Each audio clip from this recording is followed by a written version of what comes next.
Okay guys, so today we're going to be talking about analog versus digital audio.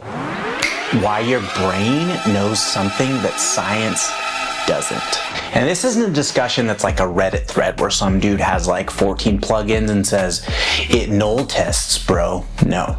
Today we're going to be talking about time, consciousness, and why your brain low-key rejects digital audio. I'm going to be referencing Michael Pollan's journalistic work on consciousness a lot, so you need to check him out. So here's the deal. When it comes to strictly science, they've run tests already. They concluded human beings can't reliably distinguish between the two. But then why are people chasing analog sound like it's the last source of oxygen on Earth? Why are studios still full of tape machines, tube amps, vintage consoles? Why does any of that exist? Here's my answer. Sound isn't something that you just hear. It's something that you experience in time. Stay with me. This is where Michael Pollan comes in. So in his studies on consciousness, he breaks it down like this. Consciousness just means it feels like something to be me. It feels like something to be a cow, a plant, etc.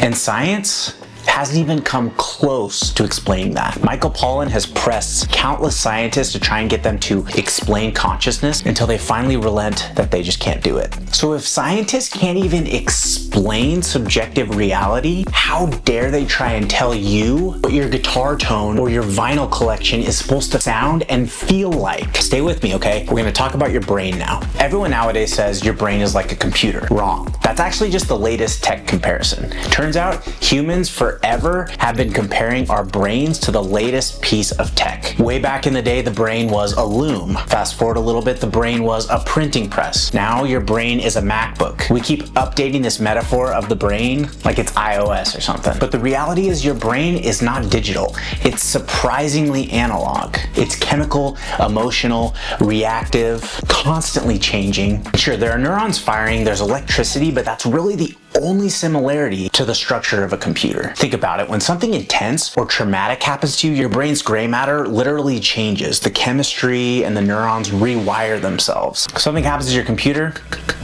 it freezes, it crashes, you restart it. So when scientists test analog versus digital, they're treating your brain like a static instrument, when in reality, your brain is a complex, biological, analog piece of equipment that's vastly more complex than any computer. And your brain, it's experiencing consciousness right now, at this moment in time. Not in a file, not in a memory, not on a hard drive, the present moment, okay? And analog sound also happens in the present. Digital does not, and I'll tell you why. Think about it. Guitar players, okay? Analog sound. You plug into a tube amp with your electric guitar. Your tubes are heating up in real time, breaking up in real time. Speakers are pushing air into your lungs, against your chest, against your body. You're feeling those vibrations. The nervous system in your fingers is interacting with metal strings.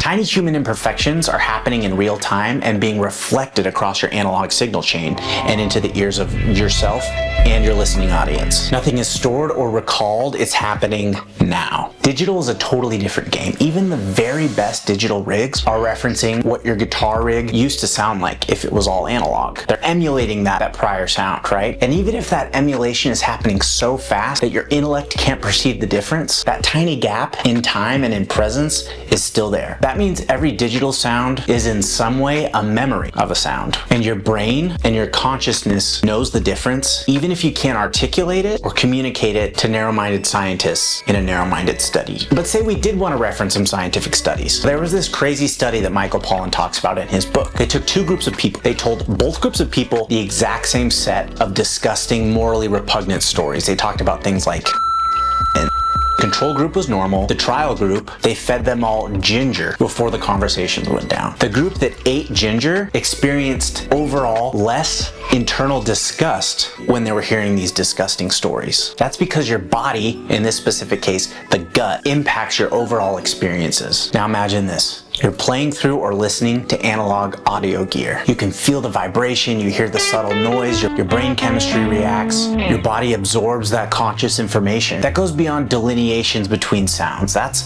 presence. Now with digital, perfect tone, mathematically correct, clean signal, right? But there's a gap. It's a tiny one, but if you're really present, it feels huge. Even John Mayer talks about this. He described analog amps as having a give and take, kind of a conversation when you're playing an electric guitar through an analog amp. Digital, it responds, but it's responding with a memory, a replication of ones and zeros. So it's not really part of the conversation with you in real time.